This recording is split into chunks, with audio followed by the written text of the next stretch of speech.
What's going on, everyone? Welcome to today's video. Now, 2025 is set up to be just an amazing year for JRPGs. And recently, when I dropped my video talking about my most anticipated games of the year, many of you, myself included, noticed that much of the list was filled with remasters and remakes.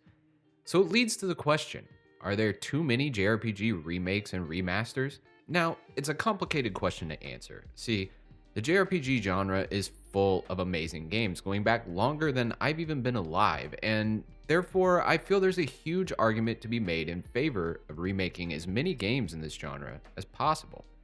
Games like Dragon Quest III HD 2D Remake, Tales of Graces F Remastered, and Final Fantasy VII Remake are all examples of remakes done in a drastically different way, all resulting in great success.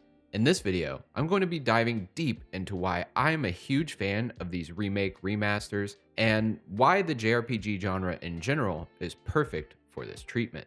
The gaming industry in general has seen a significant rise in remasters and remakes over the past decade, from enhancing visuals to reimagining classic experiences for modern audiences. These projects breathe new life into beloved titles.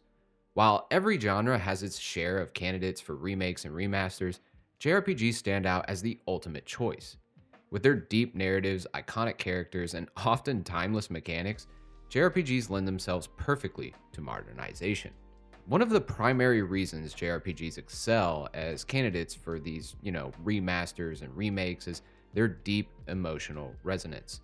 Many JRPGs from the late 80s through the early 2000s left an incredible mark on people. Games like Final Fantasy VII, Chrono Trigger, and Tales of Symphonia, for example, became these huge iconic games, and their stories and characters etched into the memories of an entire generation.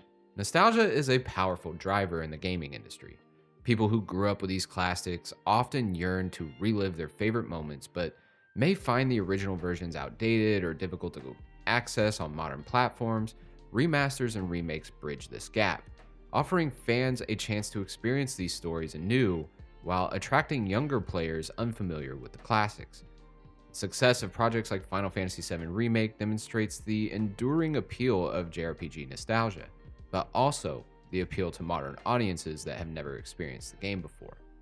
JRPGs have always been renowned for their rich narratives, whether it's a tale of a hero's journey, a story of love and loss, or a philosophical exploration of humanity's purpose.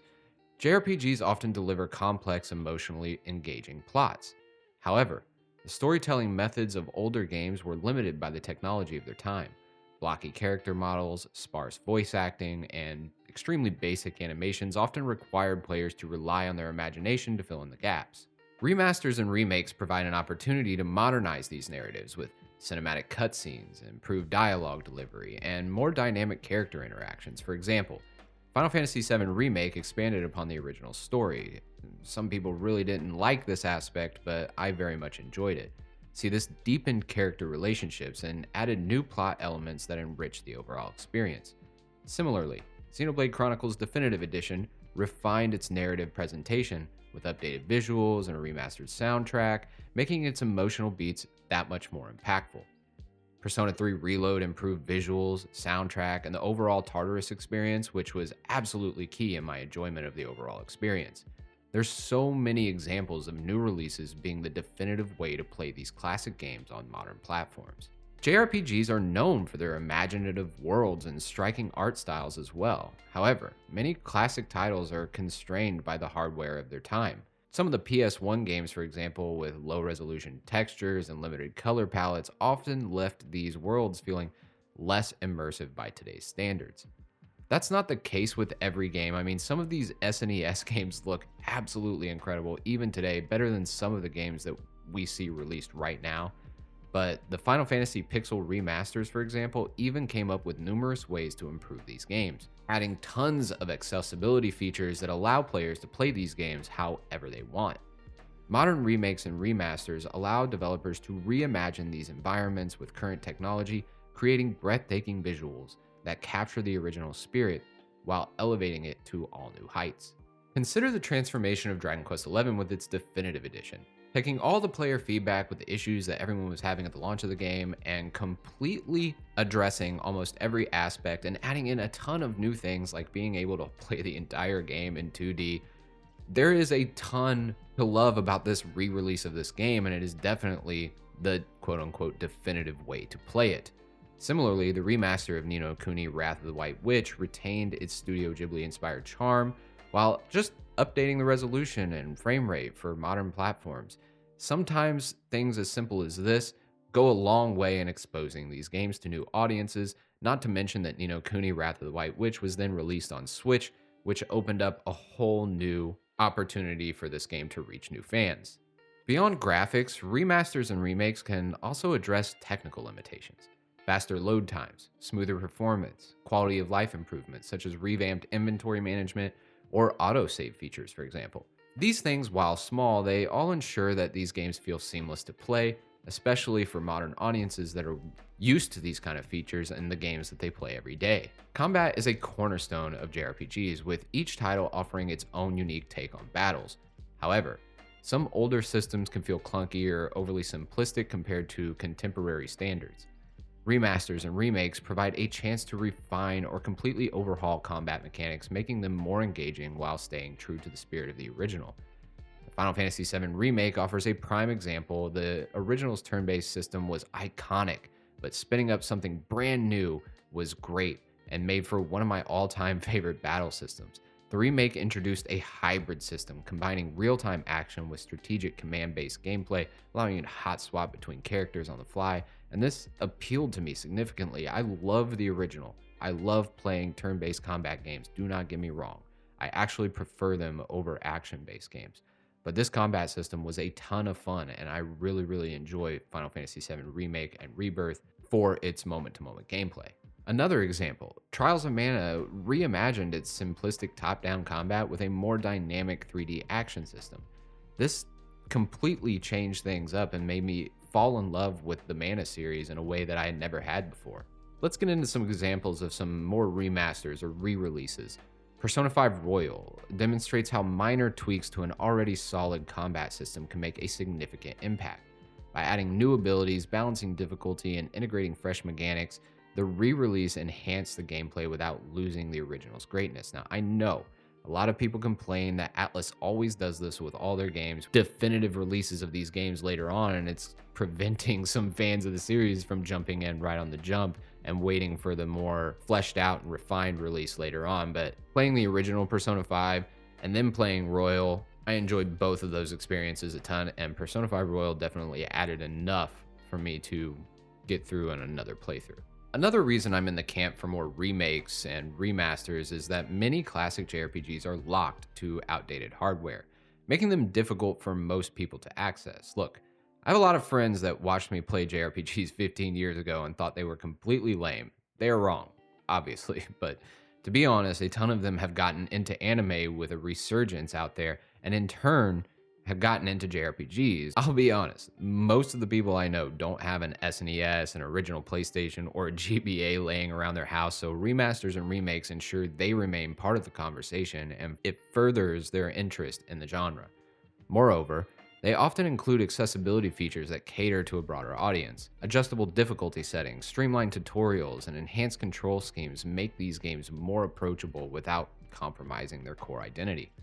One of the unique aspects of JRPG remakes is their ability to simultaneously cater to nostalgic fans like myself and brand new players like the friends I mentioned before. Developers often strike a balance between preserving the original's charm and introducing fresh elements. This dual appeal is a hallmark of a successful remake, ensuring that these games resonate across multiple generations. For example, Pokemon Heart Gold and Soul Silver are widely regarded as some of the best remakes in the industry. By faithfully recreating the core experience of Pokemon Gold and Silver while adding brand new features, pleased longtime fans and captivated newcomers alike. Remakes and remasters also provide opportunities to expand on the original's universe. Developers can add new storylines, new characters, or gameplay modes that enrich the overall experience. Tales of Vesperia Definitive Edition, for instance, included previously cut content and new party members, making it the definitive way to experience the game. On the other hand, Final Fantasy VII Remake reinterpreted the original story in bold and honestly very controversial ways, introducing new plot threads and character moments. While this approach can be divisive, it highlights the potential of remakes to explore uncharted territory within beloved narratives. And to be honest, many of the people that didn't like this are fans of the original, while new fans that have never played the original just saw this as the story. And I know I kind of land on both sides of this. I enjoy both games very, very much, but I can understand why it's divisive for sure. Perhaps more than any other genre, JRPGs are built on a foundation of legacy. Series like Final Fantasy, Dragon Quest, Shin Megami Tensei, these have spanned decades, each entry building upon its predecessors. Remakes and remasters play a crucial role in preserving this legacy, ensuring that classic titles remain accessible and super relevant. Moreover, the iterative nature of JRPGs means that remakes can incorporate lessons learned from subsequent entries. By refining mechanics, updating visuals, and addressing past shortcomings, remakes often feel like the ultimate realization of a developer's vision. JRPGs are uniquely suited for remasters and remakes because of their emotional narratives, timeless music, imaginative worlds, and evolving gameplay systems. These projects not only preserve the genre's rich history, but also ensure its relevance for future generations. JRPGs have proven time and time again that their stories and mechanics are worth revisiting, making them the ultimate candidates for modernization. For fans old and new, remastered and remade JRPGs offer a chance to experience the magic all over again, or for the very first time.